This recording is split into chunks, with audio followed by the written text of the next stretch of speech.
Good morning, fellow people.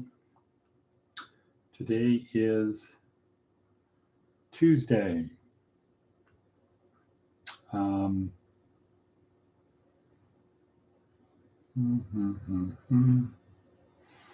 is Tuesday. Where is the podcast link? Where is the podcast link?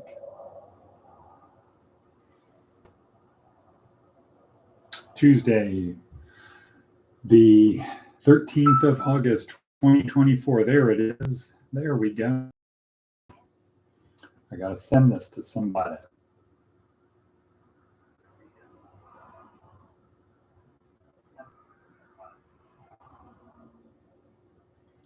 Sorry, people. We'll get rid of this in editing.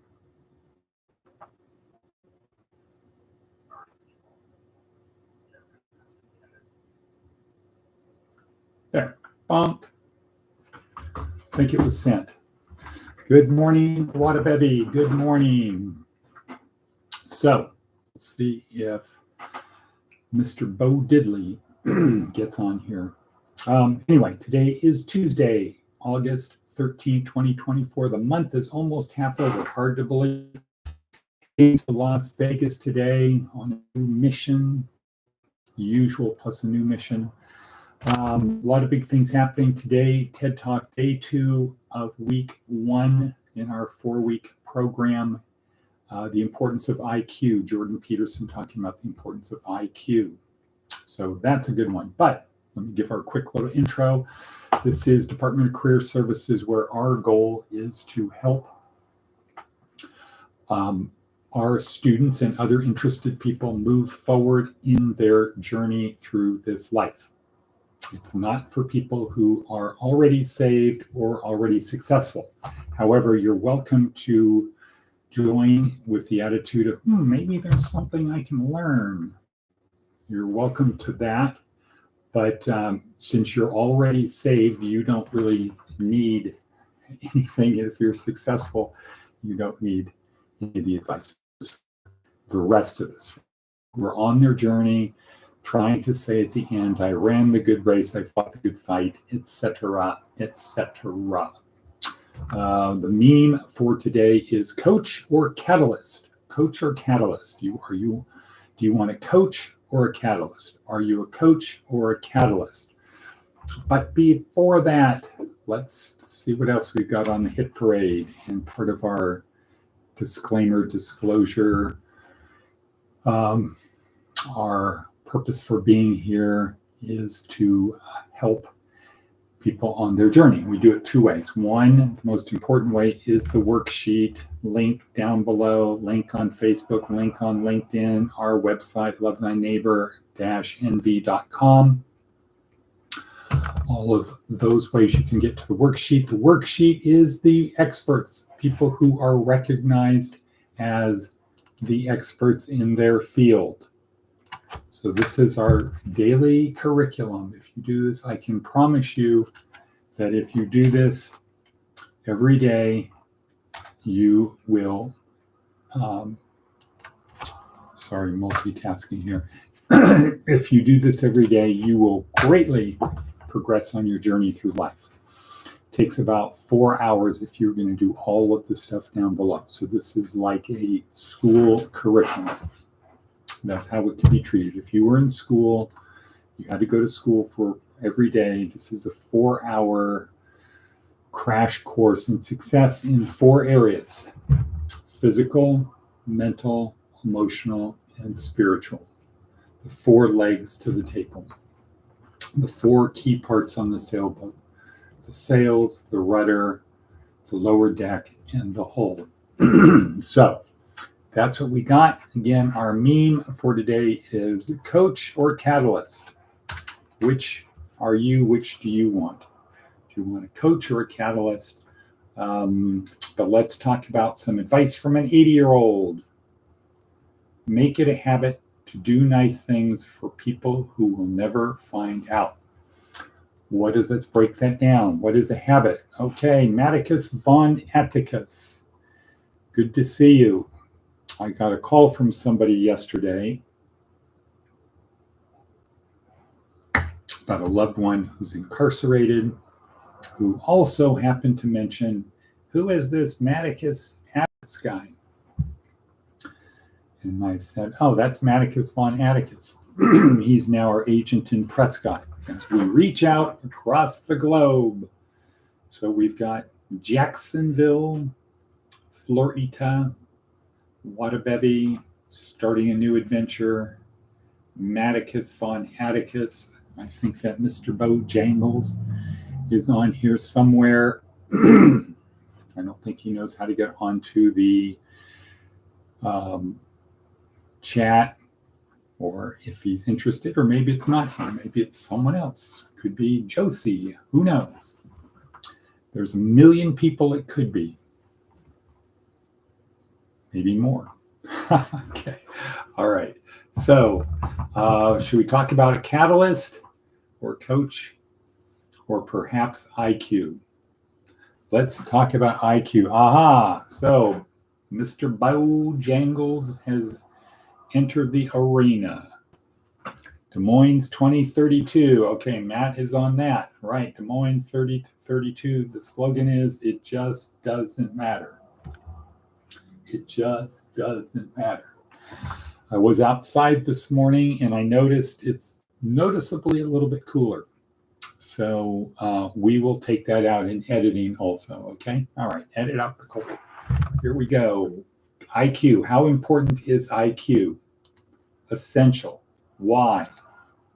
Well, Jordan Peterson does a lot of stuff on IQ, and fundamentally it comes down to if your IQ is higher, you figure it out faster.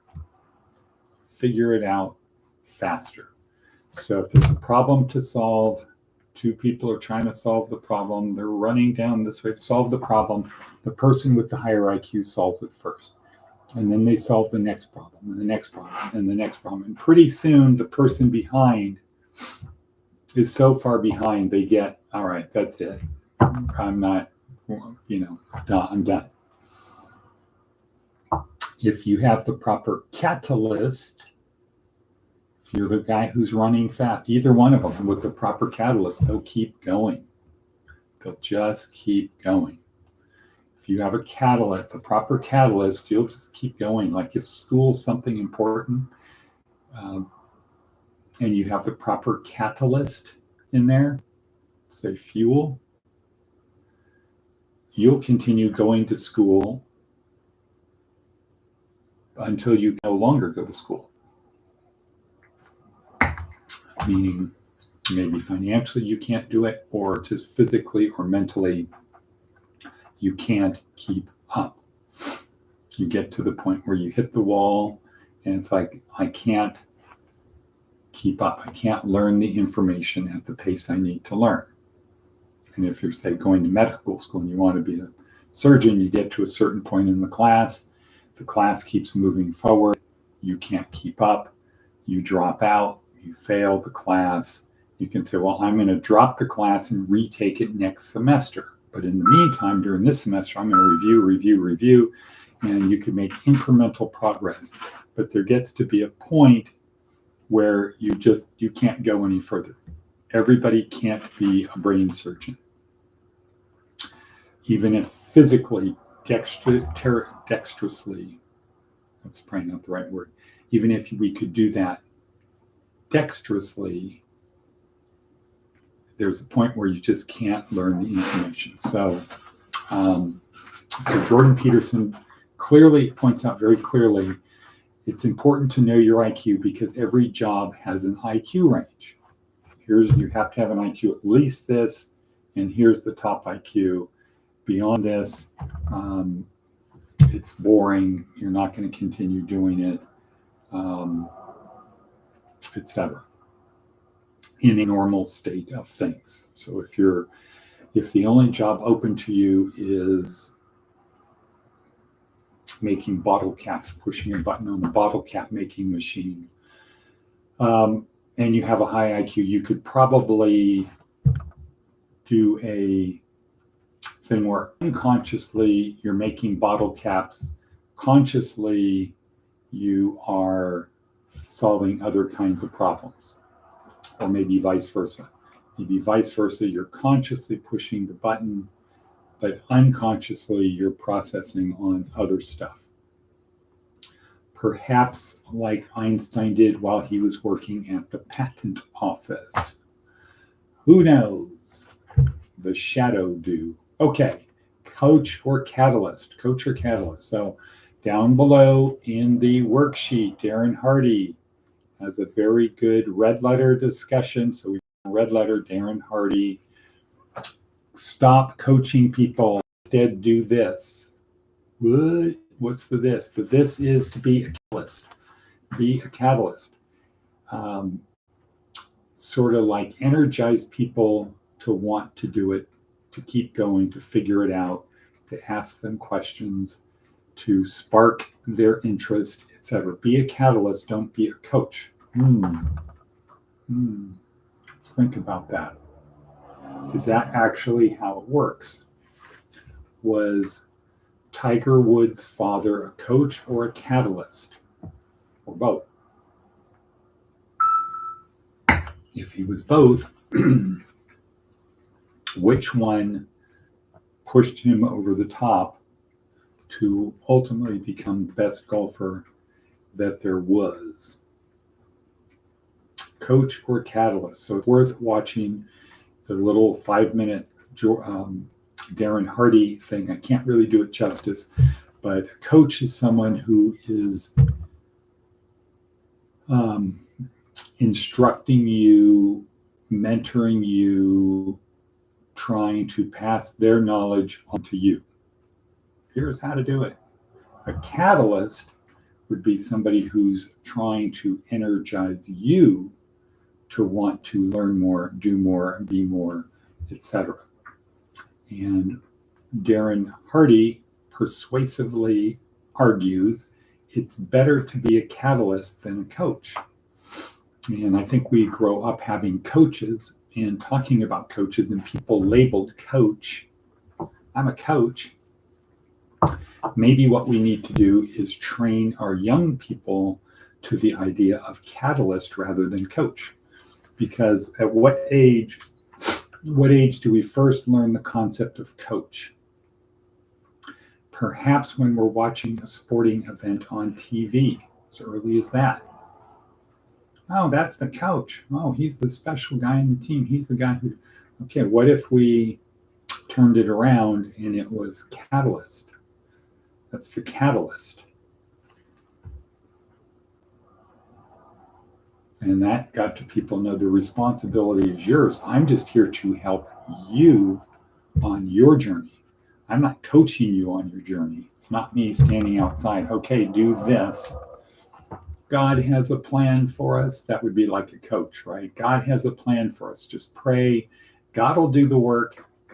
God will do the work. You get to put a gone fishing sign up on the door because you prayed, and God is going to do the work for you.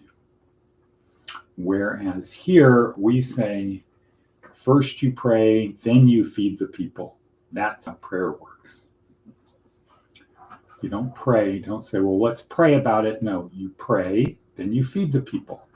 You pray, then you give them drink. You pray, then you give them clothing. So, is God a coach or a catalyst? I think when you say God has a plan and we worship him, we worship God. Here's a miracle he did for me. See, that's kind of like a coach thing, right? It's actually more than a coach. That's somebody who's doing it for you. That's a helicopter dad or a helicopter mom. Don't worry, I'll do it. Versus, you can do it. You can figure out how to scale that mountain. You can be the one to do it. Keep going. Okay, we're going to wrap it up. Left, right, left. Okay, that sounds like Maticus von Atticus. The LDS Church actually works to help each other. Yes, when their doctrine kind of imploded, when the revelations of Joseph Smith kind of, well, we're not going to talk about that. Family values, support, became the number one thing. And, having all of the people in your ward, having them on your phone so you can call them and saying, we are in this together. We're a support network. We are here to help each other on our journey through this life. Very powerful. So opposed to just praying and acting like they care. Right. So it's kind of good when your doctor is not supported by reality. I'm talking about the Nephi. I'm talking about Lehi in the desert. I'm talking about the golden plates and all of that. Moroni, talking about those things, the geographical area, not supported by reality. But when Joseph Smith came up with it, or was revealed to him, no one had any idea of what technology was going to be able to do in satellites and be able to say, yeah, there is no place in the world that matches this. There never is, never was, never has been. These descriptions of how these people lived, unfortunately, with archaeology and things like that, just not really supported that way. So let's just kind of get that stuff out of the way. What was happening in the Americas when Jesus came here. Let's not really talk about that. We'll know about it, but we're not really going to talk about that because it's not. And let's talk about family values. Let's talk about having good family values. And I'm lucky that every year for the past few years, I get invited to Thanksgiving. And it's great. It's wonderful. These are very lucky people to have such good, strong families. And as proof of that, you do not find actual LDS Mormons. You don't find actual practicing people in jail or prison. You find people who might have been raised that way, but they fell out.